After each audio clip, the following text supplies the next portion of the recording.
Yes, Agent Tripper here. President Johnson is en route. ETA to D.C., 2,200 hours, over. Oh no, Code Red, the Eagle has flown the coop, calling the Vice President. It looks like we're gonna crash. Oh, whoa. Oh, right. It's an Amphicar. Good one, Mr. President. It looks like the President's heading home to Johnson City.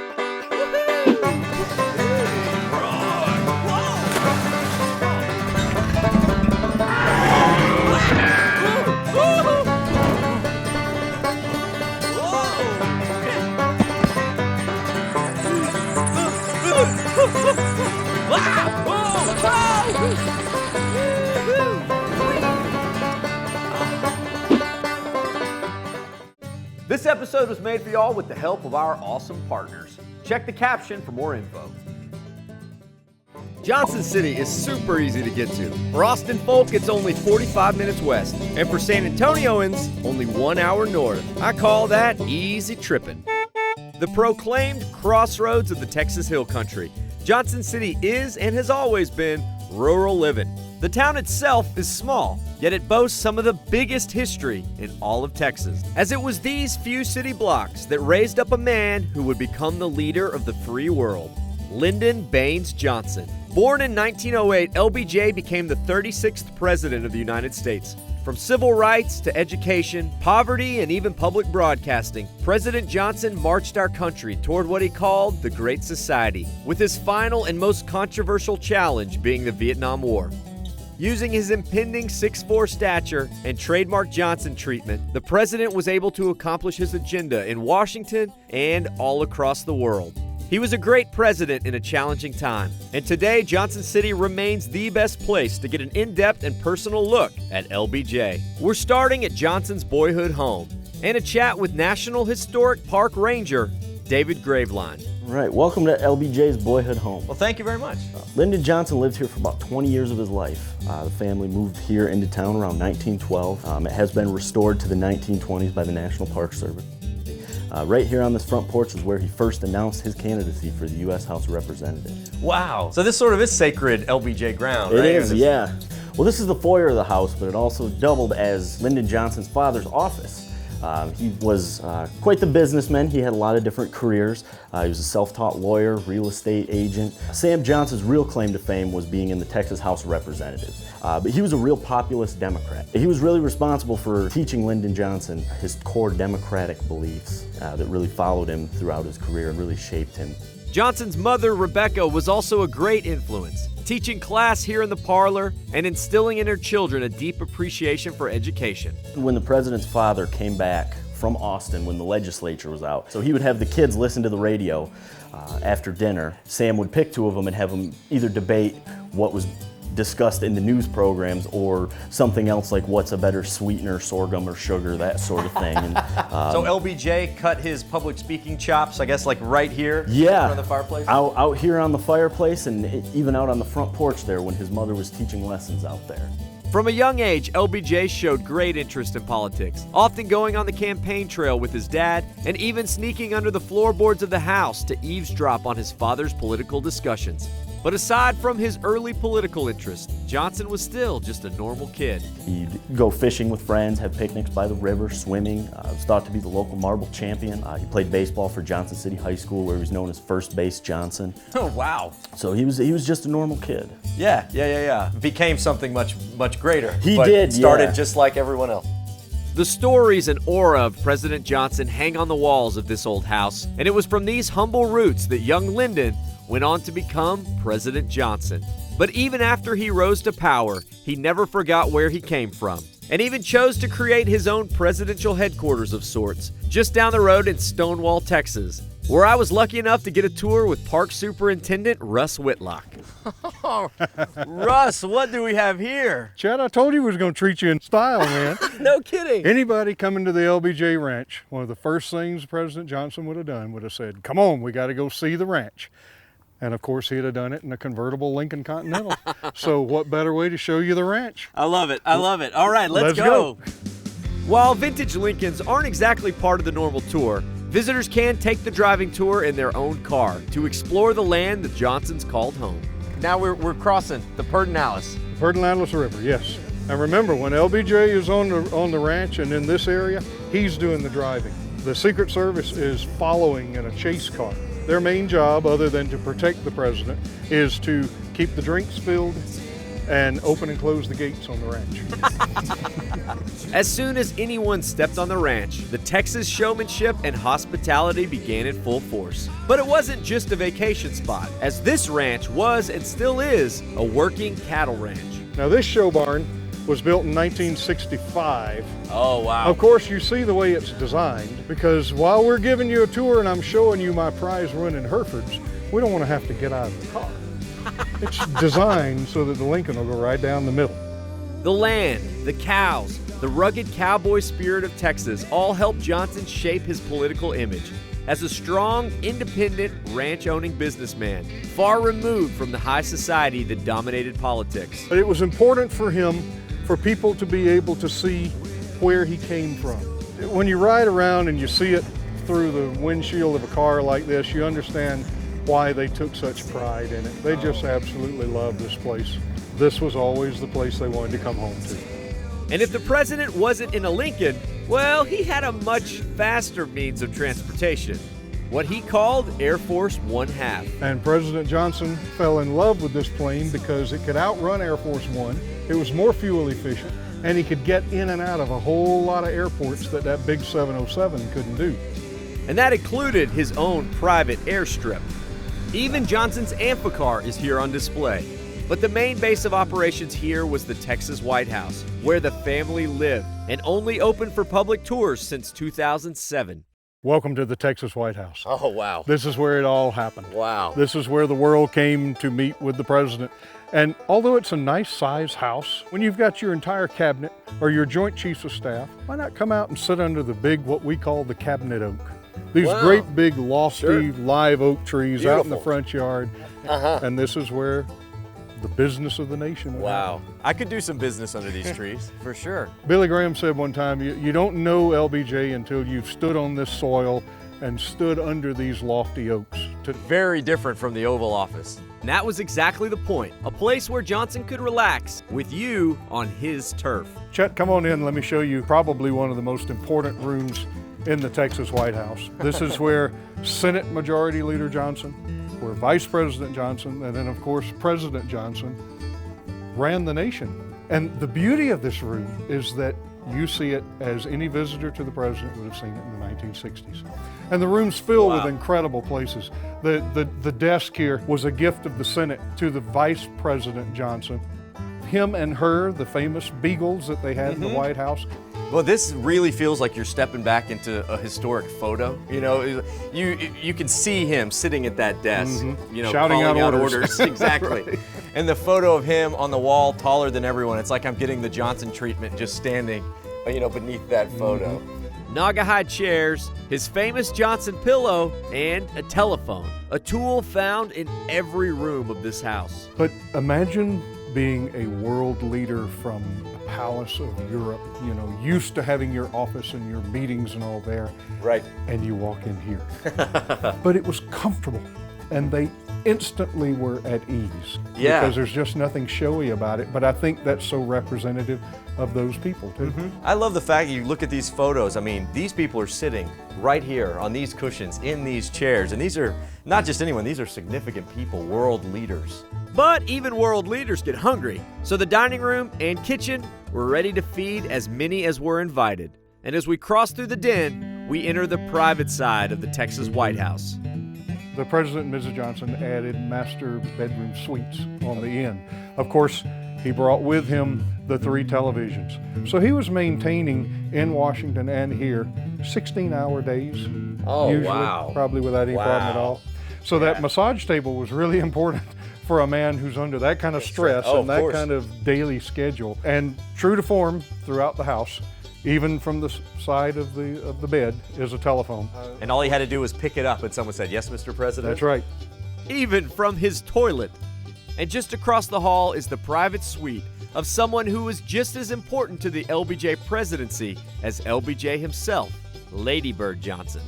And she was surrounded by things of her life. But then again, a place to run her agenda too. Beautification, urban renewal, That's true as well. outdoor education. Her own legacy is very important. It was here at the ranch where LBJ died just 4 years after the end of his presidency, and where Lady Bird lived from time to time until her passing in 2007. It's a wonderful, lasting tribute to the Johnson legacy, a place from which the Johnsons brought Texas to the world, all while letting the world visit Texas. Now, the president was a good Texas boy, so one of the things he loved to do on the ranch was smoke and eat barbecue. Well, lucky for us, that tradition still continues at Ronnie's Barbecue, bringing folks of all ages together to bond over a heaping pile of smoked meats. This is local. This is hometown, home cooking, small town Texas. There's two things that bring me back to Johnson City. It's family and then Ronnie's. I love it. Very, very good food. I got what they called a Randy's double with brisket and turkey. A little beef and some bird working together. yes. How was it? Oh, it was very good. This is Ronnie's baked potato. I usually get it with smoked turkey because I love Ronnie's smoked turkey. Oh, that's Is it good? See, I told you it was good. Before I eat this sweet gal out of her lunch, let's chat with the man behind the knife and the pits, Ronnie Wirehausen. Glad to see y'all today. Oh, absolutely. So tell me a little bit about what you got going on back here. This is mainly my brisket pit where I cook briskets. And, Okay. and this I have ribs and chicken and stuff over here. And, Okay. and sometimes it's pork steaks, sometimes pork chops. The pits, direct heat style. The wood, a mix of live oak and post oak. And the rub, well, about everything in the kitchen cabinet. How long have you been cooking? Well, I've been here for a long time. I've been here since '76. Okay. But I had a convenience store and there got to be so many I started barbecuing. And but I started out with one table on the inside. I was happy with a $50 a day or something when I first started. Wow. Yeah, despite the sign, if you want groceries or beer or ice other than in your sweet tea, keep moving along. But if you want tasty barbecue, you've come to the right spot. So I'm not usually one to go for the sandwich, but I couldn't pass this one up. It's Ronnie's sandwich. It's got brisket, pork loin, and turkey. That's beef, pig, and bird, all on one bun. I think I'm just gonna try to manhandle the thing. Oh, yeah. It's gonna take me a while to chew this. Oh, it's fantastic. The whole thing tastes like barbecue, got that good smoke on it, but then you have 3 different textures of meat. You got the brisket doing its beefy thing, the pork loin is soft, and then the turkey just sort of melts on top. Oh my gosh. You thought like a half-pound burger was a big burger. How about a pound of barbecue on one bun? The whole barbecue animal kingdom, getting along and getting into my belly. Okay, barbecue down. But what for dessert? We could go with some of Ronnie's homemade pie, or we could go with more meat. We now interrupt this programming to remind you to like and subscribe. Now back to the road. Meat dessert. Now we're talking. This is Whittington's Beef Jerky, which has been in the business for 50 years. Started as a deer processing plant, today they do much more, as Sam and Susan Whittington carry on the tradition. This is way different than any meat processing plant I've ever walked into. Yeah, how many places can you get an iPad case, a jewelry, and a stick of jerky, and some peach cobbler in a jar? I mean, you know. That looks pretty delicious. Well, this is awesome. So even though this has changed, I imagine a lot of this has not. Right. We just keep it simple. Same recipe that DJ Whittington started with in 1963. And that's why people keep coming back to us. We have travelers from all over the world coming in here. Yep, just good old beef and turkey jerky, sucked free of its natural juices. It's quite a hit amongst soldiers overseas who get a free care package of jerky for sending in a picture. And for a behind the scenes on how it's made, I got a tour from Sam the Jerky Man. Oh, all right, all right. So this is where all the action happens. This is where we do all the cutting and the mixing and the seasoning. So we're looking for as long a pieces as we can get. We hand slice it all, and then it goes into our tumbler, and we tumble it. Okay. And that gets the juice and the flavor all the way into the middle of the meat. Okay. Then we bring it out, we take it into our room where the smokehouses are, and we hang it up on our racks and put it in the smokehouse. It smells great, seasoned beef. Yeah. We're cooking it with gas. We have smoke boxes outside, just like a regular barbecue pit. Okay. We burn our locally cut mesquite wood in, and that's the smoke we use for the meat. Okay. Got it. How many pounds can you put in here at a time? That'll hold about 250 pounds at a time. It has to weigh less than half of its weight after you put it in. Got it. And people always think, oh, jerky is so expensive. It is, but it's very compact protein. You're not supposed to live on it. You're supposed to snack on it and enjoy it. I gotcha. The times of living on it, we hope are over. But the original recipe, y'all haven't touched that? No. Yeah. My basic salt and pepper and 2 other little things. And that's the same one we're still using now. Really? And those 2 other little things, you can't say that on TV. Oh, I can't even tell you. Oh, really? Come on. So the recipe may be secret, but the jerky itself is not. This is truly a carnivore's candy store. So I think I'll take a stick, or rather an entire log, and get back to the road. Time to give our stomachs a break and feed our minds instead, with a stop outside of town at a ranch, not for cows or even politicians, but for art. The Benini Sculpture Ranch, part outdoor, part indoor, all mind-blowing. If you weren't already familiar with Benini, the gallery gives an excellent overview of his work, spanning 50 years and the subject of over 160 one-man exhibitions in over a dozen countries. And this is Benini's wife Lorraine to show us the indoor gallery. To make something that's flat look so three-dimensional is amazing. That's what he was going after, was the illusion of dimensionality, and it's all hand-blended, no airbrush. Wow. From roses to surrealism to geometrics, all the way to Benini's current work in the abstracts. So much more than just what your eye perceives. I mean, there's so many layers to each one of these. And hopefully it reaches the mind at many levels too. Right. And this was just the interior. After all, this is a ranch, and the largest works are only viewable outdoors, on over a 1.5-mile trail, displaying 100 sculptures from 35 artists. And it is at this point, if you weren't already confused, prepare your mind for total explosion. Some of the works look like actual things. Other, I have no idea.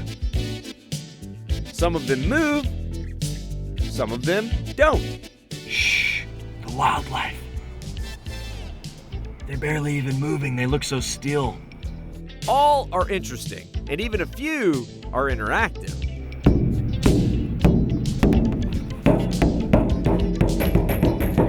Hey, awesome art!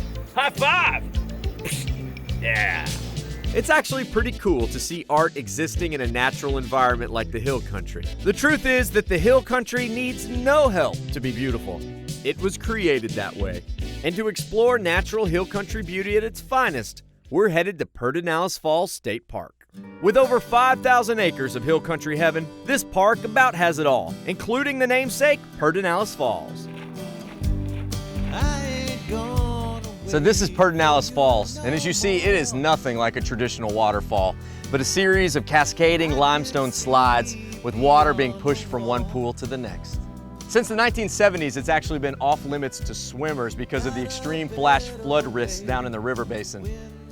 But just because you can't swim it, doesn't mean you can't hike it. And so, hiking we will go. You know, you really can't understand the scale of these falls until you get down next to the river. You see, Little Chet, Big Falls. For centuries, the Pedernales River has been a place of tranquility and serenity, sensations that have absolutely withstood the test of time. Also in the park is another pair of more traditional-looking waterfalls, known as Twin Falls, but again, no swimming. Man, if that wasn't closed to swimmers, I would be down there in that water faster than you could say day tripper. This is essentially cruel and unusual punishment in my book.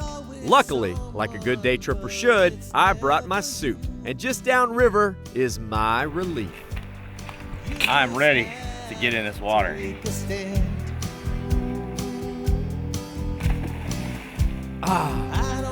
Much better.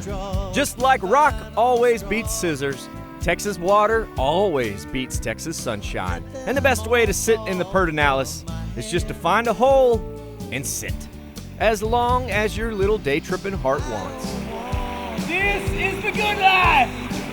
You know, there's something about a hill country river that clears the mind and soothes the soul. This water feels so good. I think it's about 103 outside. When it's flowing, it feels really awesome. Can you see that? There's a mommy and daddy fish with all her little babies around.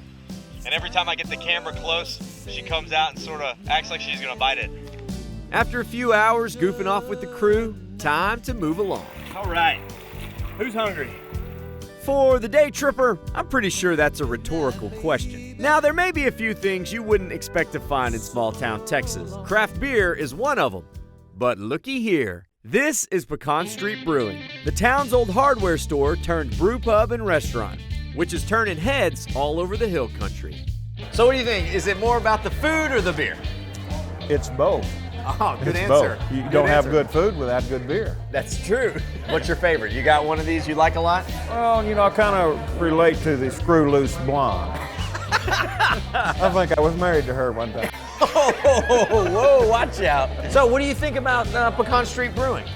It's awesome. It's different for me because my dad had the hardware store in here for 52 years. He used to own this building? He owned this building. Oh, yes. wow. Well, how does it make you feel now to come back and see the brew pub and the food? It's awesome.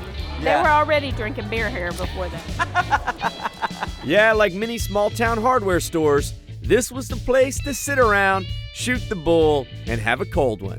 And that's a pretty good description even today. So this is Mayor Capra. What brings you here this fine evening? The beer.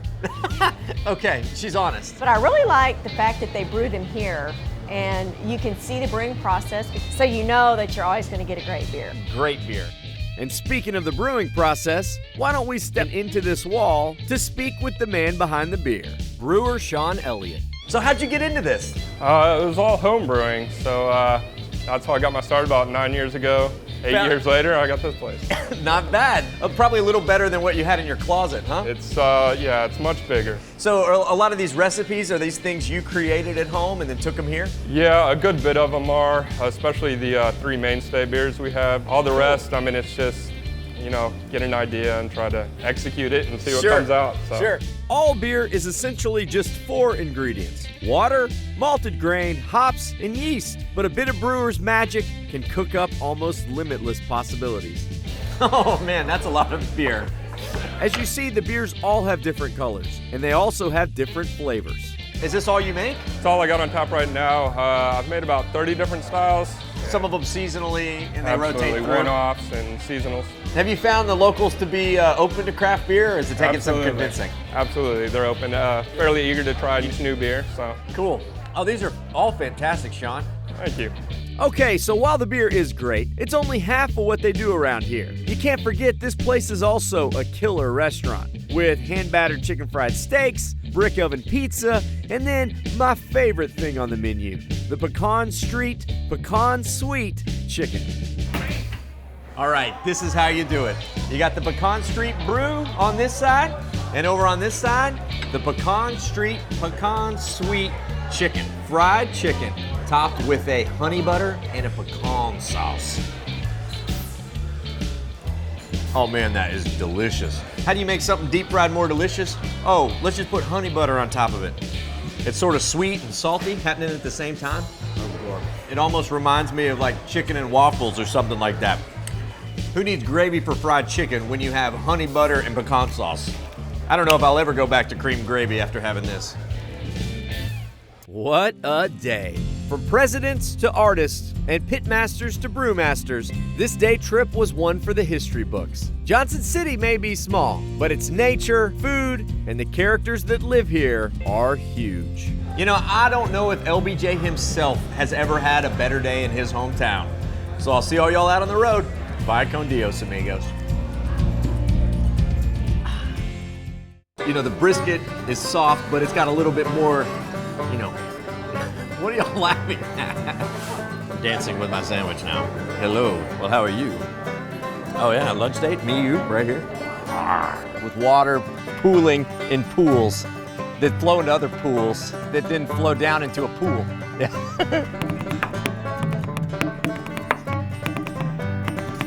Dude, you're actually good at this. I don't think that's allowed on the day tripper. Man, that president is a slave driver. He makes us hand clean and wax his car. This is Manuel, the man who owns this Ampa car. It's one of the rare cars that's still in Texas. Licensed both as a boat as in a car. No way. Top water speed 6 miles or 7 miles an hour on it. Yeah. So it's really slow. But they're fun to drive. Yeah, I bet. Johnson City, here we come! Howdy, y'all. Follow along with my adventures at Chet Tripper on Instagram and at The Day Tripper TV on Facebook and YouTube. Or head to thedaytripper.com for travel guides, past episodes, and info on our mobile app and Team Day Tripper. This episode was made for y'all with the help of our awesome partners. Check the caption for more info. Howdy, y'all. Chet the Day Tripper here. Thanks so much for tripping with us. Remember, while you're here, like this video, subscribe to our channel so that we can stay out there on the road and keep on tripping. Did we miss anything in this town? Leave us a comment, let us know. We love finding out about new stops with all of your tips. And if you love Epic Texas Day Trips, remember to check our channel. We got a lot of them on there. Also, don't forget, if you want some sweet Day Tripper merch or another cool Texas-made product, come see us in Georgetown at the Day Tripper World Headquarters. You can also shop online if you check the link down there in the caption. All right, y'all. Bye con Dios, amigos.